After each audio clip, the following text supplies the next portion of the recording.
Hello, everyone. Thank you so much for checking out this video here on Show Style and Spirit.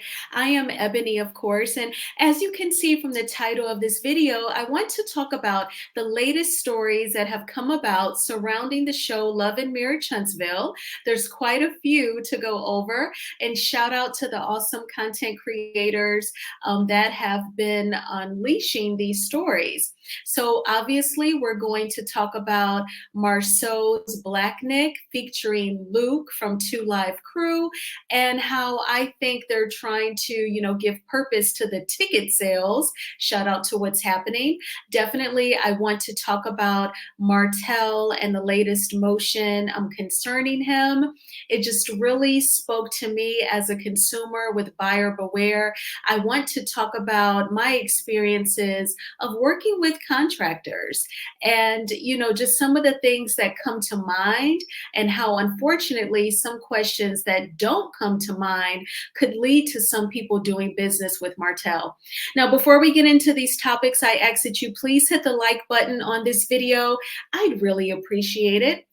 And if you have not already done so, please subscribe to the channel. And certainly everything that I'm saying in this video is alleged and just my opinion.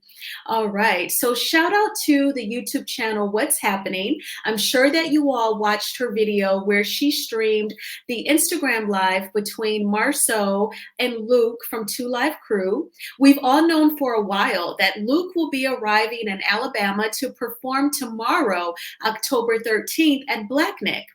Also, when you watched What's Happening's video, you saw in the comment section where an alumni of Alabama A&M stated that the homecoming events were free. So there was no need for Marceau to charge tickets. Now, I, of course, thought about, being at Michigan State myself. For sure, the homecoming events, if you were just going to be outside kicking it, definitely you did not have to pay for that. Especially at a PWI, predominantly white institution, they are all into the tailgating and they're not getting charged for that. And it's like BYOB, everyone is outside, they love the outdoors, they're singing all the sports songs, yada yada, having a good time. So I thought about, what in the world would the ticket sales be? And the only thing that I can think of is to cover Luke. Now, something that What's Happening said in her commentary, she noticed, Marceau was asking Luke all of the questions like, when are you coming in town? And that was a little weird, right? Like, you don't know when your guest is coming. Like, dude, because I was surprised to hear that Luke said, oh yeah, I'm coming Sunday morning. I feel like he should have at least arrived in Alabama on Saturday tonight, just so that he can get his bearings, get checked into the hotel, then get some dinner, and take a shower and chill. I'm not trying to age shame him, but like someone said in my comment section when I made a video about Black Nick, the lady said, Luke is a senior citizen, okay? So yeah, totally arrive on Saturday so you can get a good night's rest. On Sunday, go check out the venue, see where you're gonna be positioned, even ask if you can do some sort of sound check. The fact that Luke is arriving on Sunday, the same day as his performance, is very telling, okay? What type of caliber the performance may be. And the fact that Marceau was clueless, oh my gosh. Okay, but that speaks to, business sense, and how astute you are. Because I know for me, I would totally have it in my phone, on my calendar, what airline Luke is arriving on, what day and time. I'd ask him, do you need someone to be at the airport to drive you to the hotel? Or are you okay with getting an Uber? Like, I would know all those facts. And the fact that Marceau is asking him on an Instagram live in front of, no telling how many people who watched it, says a lot. I thought you called the millimeters deplorables. I thought you say, so many of the viewers are crazy. Why would you want to reveal when your guest is coming into town? But I kind of feel like The fact that he doesn't know, I'm wondering if Luke was comfortable with covering his expenses up front, and then the ticket sales are meant to reimburse him plus the fee for the performance. Perhaps Marceau did not want to cover the flight and hotel until Luke actually arrived and was ready to perform. I could totally see Marceau coming up with those terms. Like, no, I'm not going to pay the guest until they are here and I see them face to face, and then I need him to perform. And then I'll just pay him back for the flight, for the hotel, and then pay his fee for going on stage. That's what I'm guessing the ticket sales are for. Now, when it comes to, owning a bar, because my brother, Clifton Jr., we called him Junior, he passed away after a blood clot traveled to his lung, unfortunately. But my brother owned a bar and it was very popular. And I remember his girlfriend saying, Doc, other people called him Doc. He said he made 250K a year off of the bar. So my point in saying that is, I'm sure if, Black is super duper profitable, they already have the money to cover for him flying in, hotel stay, and his performance. Plus, you have people in town for homecoming. They're going to be patronizing the bar, spending money on drinks, food, so they can still be profitable after paying Luke, in my opinion, just based off of what I knew. I'm the baby. Junior was 18 years older than me, but he owned a bar. Just based off of what I know, like, I'm pretty sure they could cover without charging tickets is my point. So the fact that they are charging tickets, I don't know about any additional expenses, additional overhead that would require the ticket sales, but certainly that was definitely telling. I don't expect Marceau to break it all down. He thinks that we're all deplorable. So, but it says a lot. And the graduate, she posted that she could not get over the ticket sales, and she totally, put the whole thing on blast.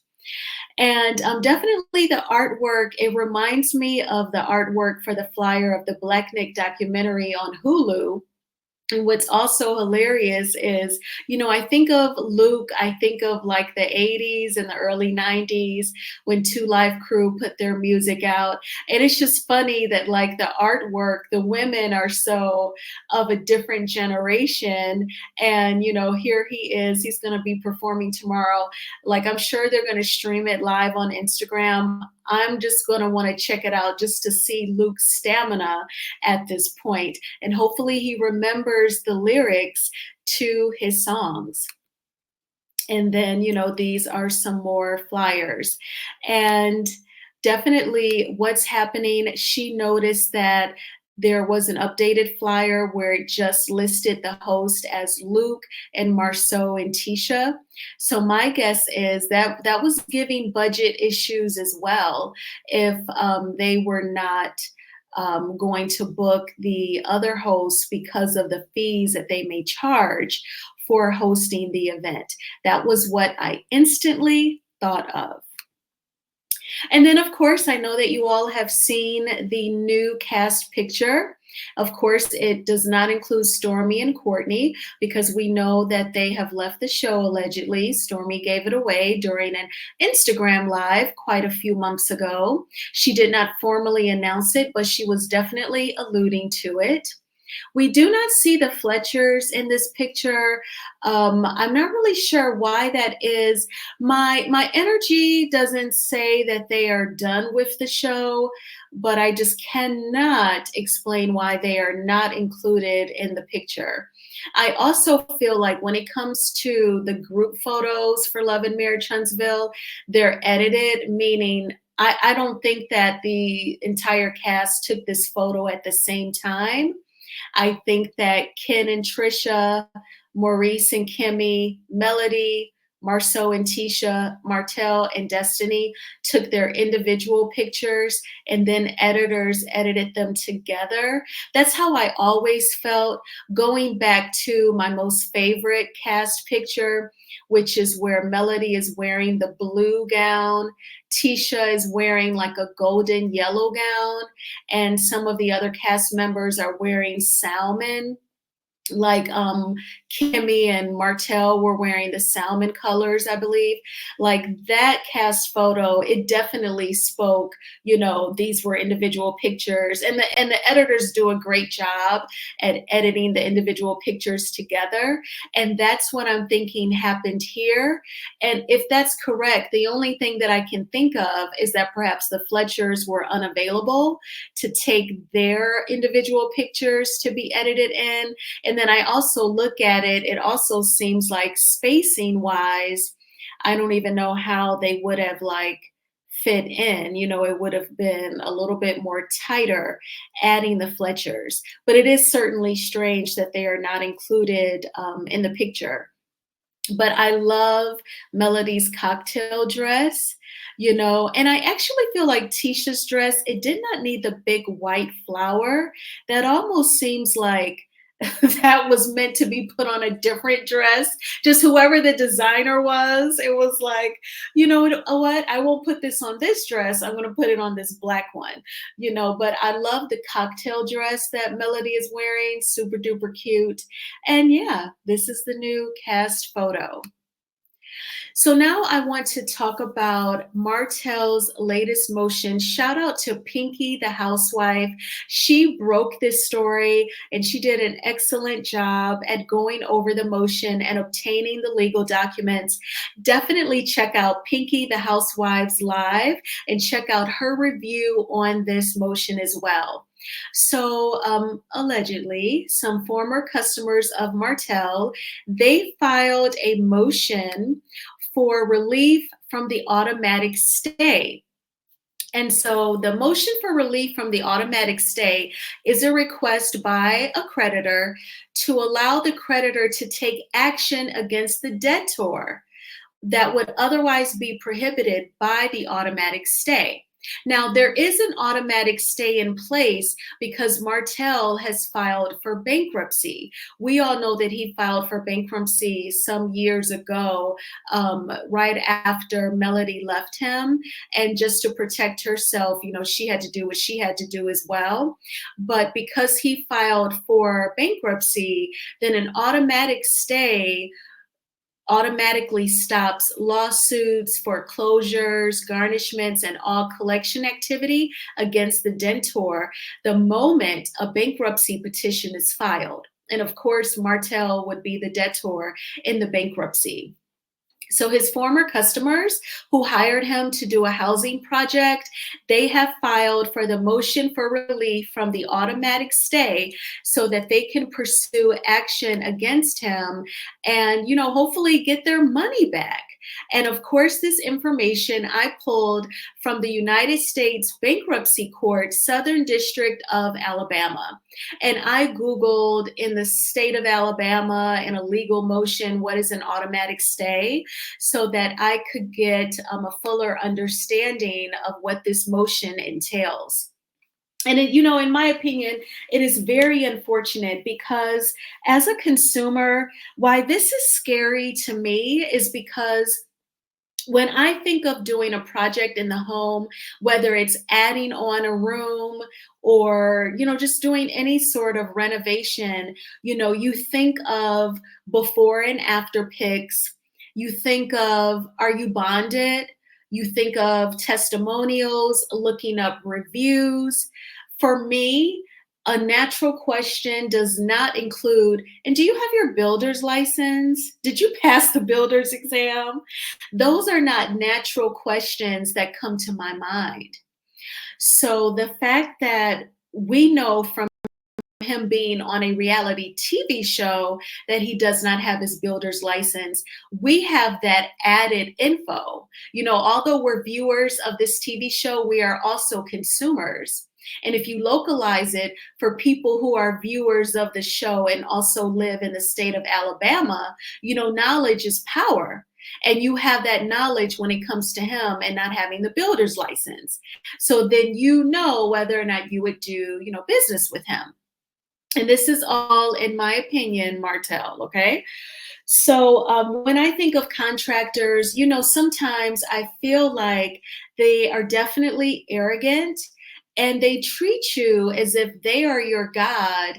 And if they do not finish this project in your home, you don't have salvation and your soul is going to hell. Like they totally act like your it's life or death, if you don't work with them, if they don't get around to coming to your home and starting a project and finishing it. And I don't like the bullshitting around. They always want to come off like they're super duper busy, so they may start something and then you have to try and lug their ass back in here to finish. I can't stand any of that. And sometimes, like when I bought my condo, I was 24, and I feel like with some contractors, sometimes they may sense your youth. They see, that you're single, and they may think that they can just, bullshit. And I remember being referred a contractor. He was white. He was definitely old enough to be my dad when I bought my condo. My realtor, she was savvy in the sense she was able to get me seller's concessions and some money to do some updates to the condo in the kitchen and in the bathroom. But the contractor, he was like fucking around. And I closed on my condo. I wouldn't get settled in. This is my first home purchase. You know, all I could do was, of course, tell my family. And they told me, go back to the realtor, which I did. And, she was trying to talk to him. And then and I kind of feel like she was probably lying to me and acting like she had reached out to him and was trying to get him to finish, and it was just a hassle. So that's what came to my mind, upon watching Pinking the Housewives live. And I just think that it's terrible when people get fucked around by some contractors. And I know that not every professional is the same, but it's really messed up to give some money up front, which ideally should be for the purchase of materials and for them to bring their ass to your house to start the project. And then upon completion, you pay them the balance. I think that that's fair business. So to just take someone's money allegedly and not come through, that is very unfair. And that is very stressful. They had a vision for their project in their home and they trusted him. That is not right. And then with the bankruptcy, he kind of experiences a protection from creditors who, he has a balance with, allegedly. So the homeowners that claim that he did not finish their project, they have filed a motion for relief from the automatic stay to allow themselves to take action against the debtor, who in this case, again, would be Martell Holt. So, what are some of your experiences with contractors? Have you ever been screwed over? Have you given like half the money and like they never came back, or they took a long time, or, it was just some BS? What do you think about these homeowners' motion for relief from the automatic stay? For any of you who may work in the legal industry, have you ever heard of people being granted this motion? Although the debtor obviously have filed bankruptcy, is there some sort of hope? I thank you all so much for checking out this video. Please hit the like button on this video, as it is a free way of supporting the channel. And please subscribe to Shows Style and Spirit if you have not already done so. I had a great day today. It was beautiful. The sun was out. And then, I always feel like in the North and the Midwest, we always get like a remnant, like a little piece of some adverse weather that happens down south. So a few days after Hurricane Milton, like we did get heavy rain tonight. So, but I did enjoy some of the sun. I went and saw the Donald Trump movie, The Apprentice. I think I'm going to make a separate video about that movie because, oh my gosh. So I did not know the ins and outs of his attorney, Roy Cohn. Of course, I was Googling him after that movie. I was 6 years old when he passed away. And oh my gosh, shocking. The movie, it was graphic and shocking. And all I can say is, it must be nice being a white male because the privilege, baby, the privilege. So I think it would be better if I just make a separate video about it because oh my gosh. Then afterwards, the sun was still shining. I was like, I want to experience being outdoors. So I went and got a Starbucks and I sat outside and drank it. And my favorite hot Starbucks drink is a matcha latte with a few pumps of vanilla. So good. Then after that, I walked outside. I went home, I put on my sweats, I walked outside. The total time was 49 minutes. Then I came in, I grabbed my purse, and I went to the gym and I worked out, worked on the lower squats, lunges, and a few machines like the bench press, things that work the thighs and the legs. And then I came home and I started working on content, this video. So I hope that you all have had a great Saturday. And yeah, the Indian summer did come back. Hopefully, it'll still stick around for a couple more days. And I will talk with you all soon. Bye.